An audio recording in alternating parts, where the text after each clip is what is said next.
저는 1964년 2월 14일생입니다. 제가 요즘 쓰고 있는 내용들은 대부분 수십 년 전의 사건들이기에 기억이 가물가물합니다. 표현이나 내용이 설사 약간 어그러졌다 해도 용서를 비는 마음으로 이 글을 씁니다.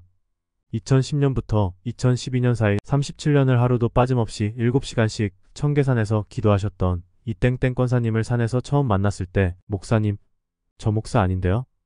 아냐, 하나님께서 큰 목사라고 나한테 말씀하셨어. 그렇게 인연이 맺혀졌고 어느 날 그 권사님이 심근경색으로 쓰러지게 됩니다. 권사님은 내게 기도를 부탁하셨고 내가 그 권사님의 머리에 손을 얹었을 때 지금 내 앞에 있는 사람의 말을 잘 들으면 내 수명을 현재 84세보다 13년을 연장시킬 것이다. 그러나 만약 내가 그의 말에 순종하지 않으면 나는 바로 너를 데려갈 것이다. 너는 정확하게 2달 만에 일어나게 될 것이다.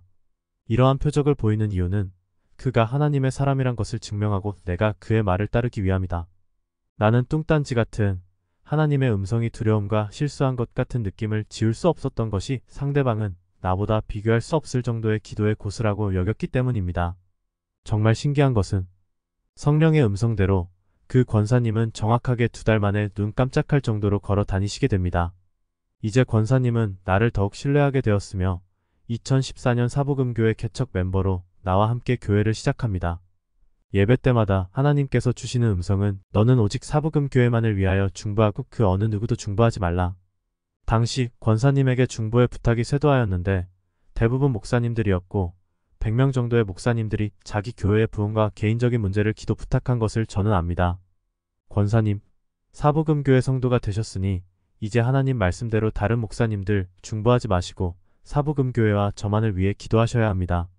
저의 권고에도 불구하고 권사님은 목사님들로부터 들어오는 촌지를 받는 맛에 중보를 끊지 못합니다. 다시 어느 날 권사님의 급한 연락을 받고 권사님 집에 도착하였는데 다시 쓰러지신 것입니다. 제가 손을 얹었을 때 내가 내 명령을 어겼기에 다시 너를 데려가려 한다. 저는 그때 하나님께 눈물로 중보하고 다시 기도하였을 때 일주일 안에 일어나게 하겠다. 하나님으로부터 빠른 쾌유를 응답받았으며 놀랍게도 일주일 안에 거동이 정상으로 돌아오시게 됩니다. 그 권사님은 저의 신통한 기도빨에 더욱 저를 신뢰하셨지만 여전히 사복음교회만을 중보하라는 하나님의 명령은 거역하였으며 어느 날 하나님께서 그 권사님을 버렸다는 감동을 받게 됩니다.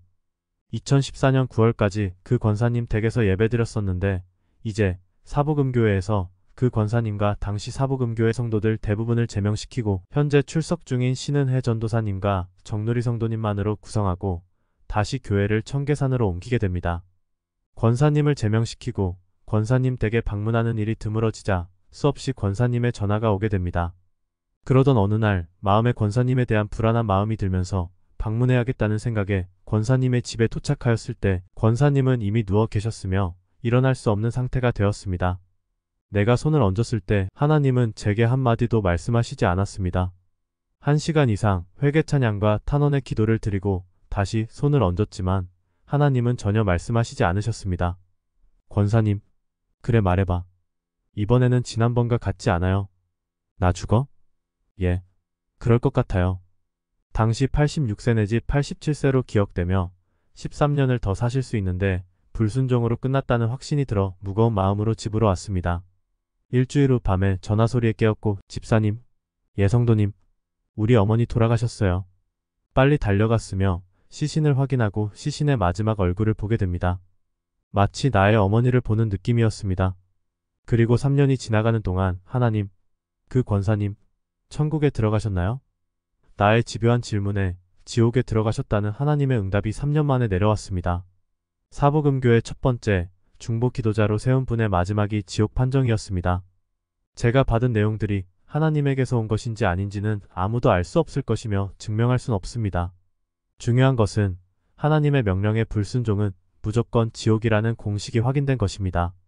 하나님의 명령, 하나님의 뜻, 그 누구도 하나님의 명령에 불순종하고는 천국에 갈 수 없다는 사실을 반드시 아셔야 합니다. 하나님을 만난 경험이 아무리 많다 해도 하나님의 명령과 뜻은 매우 엄히하여 무조건 순종뿐입니다. 할렐루야. 2024년 5월 12일 오후 9시 박경우 목사가 하나님의 집에서